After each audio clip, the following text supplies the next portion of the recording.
Hello, everybody. I am back from Guardians 3. I just saw it. Guardians of the Galaxy 3. Where do I want to start on the spoilerly free aspect of it? I'll just start with it first. I didn't like the music. I did not like the music one bit. I did not like...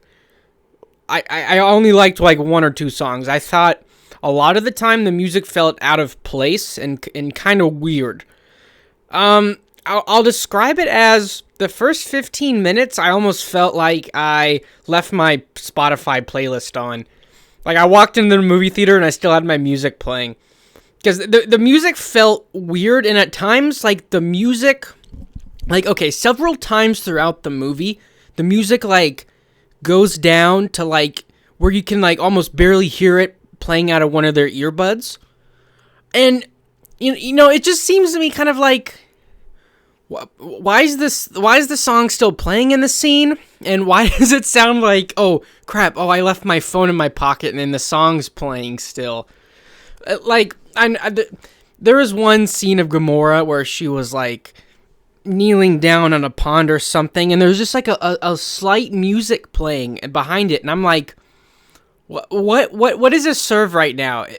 So, I thought the first Guardians movie, the music...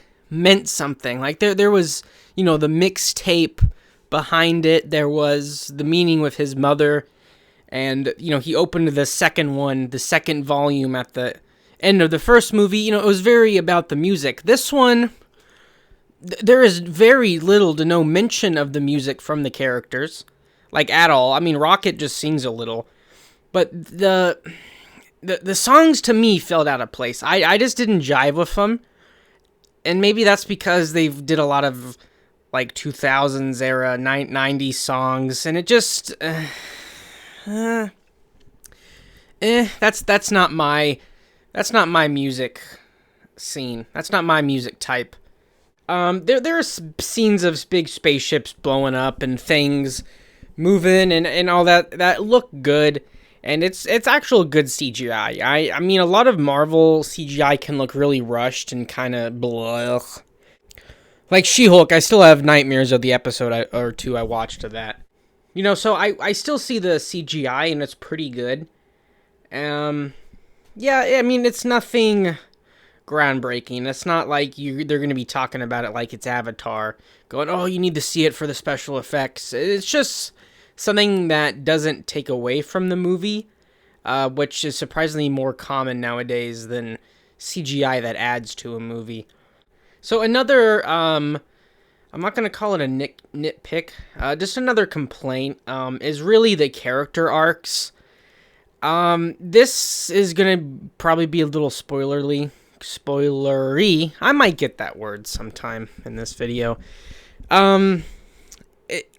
Because for me to talk about my complaints, I gotta talk about where the characters end up. So, spoilers here, everybody. Mantis and Nebula don't have a character arc. I'm sorry, it really pains me to say it, but they do not have, like, any good development. So, Nebula, people will say the obvious arc is... you know, she went from the warrior lady who didn't trust anybody to now she's the leader of this colony, and she's the strong leader who trusts. And yeah, but it's just it feels like she was already there at the start of the movie. It feels like the whole movie she was the leader of the Guardians of the Galaxy. Like, Peter was there, he was drunk. She picks him up in the big intro. You know, Peter kind of leads the mission to save Rocket, but she's really the one who does the heavy lifting. She's like the most powerful person, honestly, in the whole movie. Like, she's indestructible. And that was shown from the very first scene where she just takes an arrow and she's fine. So I think she was where she finishes, where she, you know, feels comfortable trusting and leading enough to take on the role of, like, president or whatever the role is of nowhere. I think she was already there, I guess. Or, and if she really wasn't, she needed, like, just a little nudge to get there. It wasn't a drastic character arc. That's why I say it's like there's almost is none. And for Mantis, like, poor Mantis. What did she do in this movie except just kind of stand around and read people's feelings and jump around on people? I didn't know she had like crazy acrobatic powers. I thought she was well acted though. I'm not a knock on any of the actresses here. I'm saying, obviously, I'm just saying the character. I just didn't really know what she kind of served to the movie. And I'm not even mentioning the biggest sinner yet. But I just, there was really, she felt, she was very flat. She didn't, I don't feel like she learned anything. And she especially had a moment where she made Drax forget something that made me go, kind of like, that's a little weird. It seemed like out of character for her to do and just not mention that. But yeah, I don't know. It's fine, and I feel this. I thought this while driving home. The movie teeters on the line of like, it's good. I don't want to complain about it, but where there is obvious things that I want to address because it can be better, and I think maybe they know it should be better, but this is like the product that got put out for whatever reason. I don't know. But I'm just commentating on what's put out in front of me, obviously. I'm not making any inferences on their part of things like that. Sylvester Stallone just shows up, like, in the movie, and he's like, dude's on something that's not acting gas. Like, he just showed up and he was Sylvester Stallone. Like, I honestly forgot who his character was. I know he was like a Ravager who was a friend of Yondu. I think that's really it. But he just shows up and he's like, I'm Sylvester Stallone. You remember me? I was in Rocky. Okay, kid, now go get him. Remember, it's not about how hard you hit. I don't know. You know the rest. And he's gone. And then he shows up at the end to the dude like, oh, you did good, kid. You know, you got up after you got hit. And that was his entire role in the movie. I mean, it was fine, but that's, why? And I feel I kind of get that a lot of this movie. It's kind of like, well, okay, it's in there, it works, it's fine, but why? Let's go back to mentioning something good. Spoilers, again. The rocket stuff, the backstory, I love that. I love those disabled animals. Like, that was very cute and also very heartbreaking. Obviously, the disabled cute walrus saying like, oh, I want to see the sky. And then he dies. Like, that's, obviously, that's obviously going to hurt. But I knew from the moment they came on screen that they were done for. Like, the setup for what was going to happen was pretty obvious for me. However, it still hit pretty well just because of how well done it was and how well in earnest it was. And I understand why people would get emotional and would cry during this. I didn't. I'm a stone cold man. It was very good, and I like that you got to see what Rocket did to the high evolutionary person guy. Talking about him, I didn't really care for him as a villain. He seemed like Cruella from 101 Dalmatians with a god complex, and also like mixed with Kang and Thanos. He just did a lot of yelling. Like, I thought he was very angry all the time. Like, he went from 0 to 100 real quick, and I wonder why. I wish I kind of wanted to know the reason why he would lash out so much. And it might just because, well, he believes he's God and anything that challenges him is against him, so he feels the need to lash out in total God anger. But yeah, okay, it could be more. It should be more. There should be more to his backstory. And I'm not... Was he in something like that in Captain Marvel? Like the high evolutionary... I don't remember. I don't really remember the Captain Marvel movie. I haven't seen it in years. But I don't think he's going to be that memorable to me. I mean, obviously what he did is a different type of evil than what we've seen in Marvel movies before, and I applaud that. Like the blatant animal abuser themes is, pretty interesting to go for a Marvel Disney movie. So I do commend them for that. That is a good choice. It was good to focus on Rocket, but I just kind of wanted a little more of kind of what drives him, and I think it's really easy to kind of write in villains as, oh, they're just deluded by themselves. They think they're the, coolest thing around. They think the world should be in their image. Like, I understand. Yes. Yes. But let's give us a little more. Why do these people depict him as God throughout the universe? Not just the planet, like the Counter-Earth planet. What around the universe makes him cool? And I don't think they really touched on that, sadly enough. At a certain point, I don't really just want to keep, not nitpicking or just kind of keep going over the same complaints. Like, I could go over Gamora's character arc. I think she's, it's fine. Could be better. I think Peter's arc, it's fine. Could be better. And Drax, fine, could be better. Groot, dude's Groot. There's nothing there except Groot.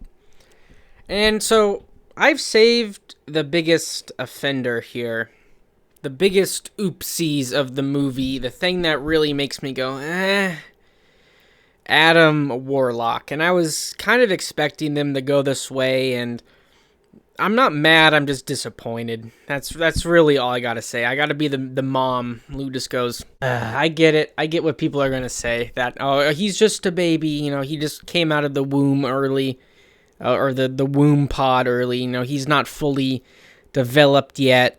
Okay, but, if my Nan had wheels, she'd be a bike. It's whatever the writer, director, James Gunn, would have wanted them to be.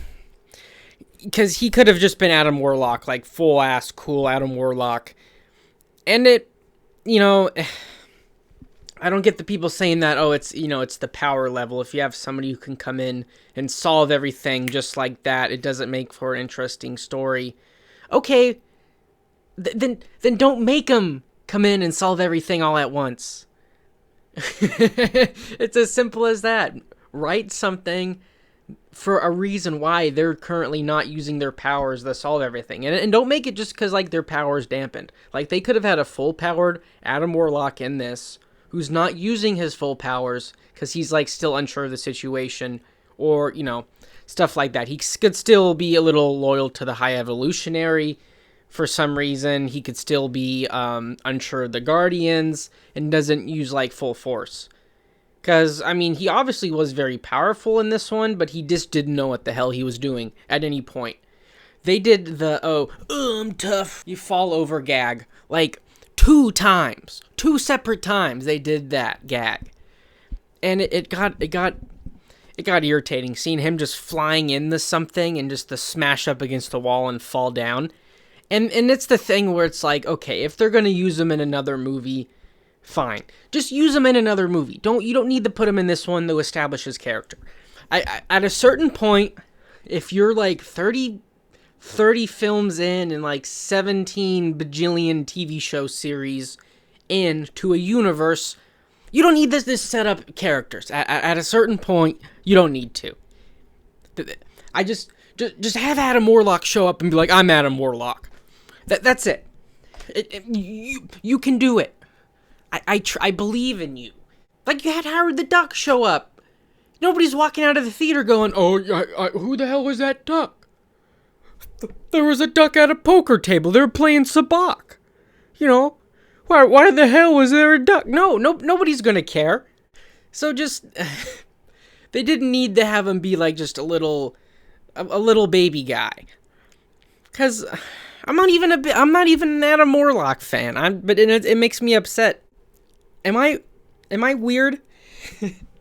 Because I think his character is really cool. It has a lot of potential. He's just the all-powerful guy, but he's almost a monk in a way, in a way where he's very stoic. He's the wise guy who's also gay as hell. You've seen those 80 covers. You tell me that guy has a ginormous thing. You tell me he's not using that. Okay, so I've sat here for a little bit talking about Guardians. I think that's probably all I'm going to do. Should you go see the movie? I don't know. You should ask yourself that. You should watch. I wouldn't even watch the trailer. I would just think about it. Me personally, if you take my opinion in anything, me personally, I rate it below the other two movies. I like 1 and 2 better. My list is basically 1, 2, 3. Was it worth a movie ticket to see it? Because it was $16 for me to see it standard. Is it worth that much?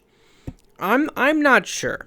I'm not sure. It's really up to you and what you feel is worth a movie ticket. I mean, it's 2.5 hours. It's a decently long movie.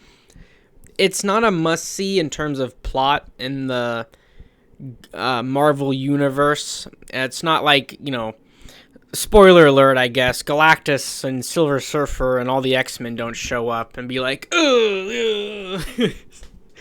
It's just a Guardians movie, which honestly, because a lot of characters, like I mentioned about Nebula, start in one place and only maybe move up a little, you're not missing a lot in terms of characters. And that's probably the most spoilerly thing I can say. That you're not missing out a lot. The world's not going to end. Please write in the comments what you think about this movie. Your thoughts. I really want to hear from people who genuinely enjoyed a lot of it, and I want to hear from people who genuinely disliked it more than me. I'm pretty in the middle positive. I enjoyed it for what it was. I'm not gonna get a lot of intellectual thought or any discussion about its themes or plot out of this movie, and I mean I didn't out of the first two either, but. It's just at a certain point you see so many Marvel movies that are kind of just retread the same, or it's just like, okay. So yeah, thanks everybody who's watched this far. That's Yoda.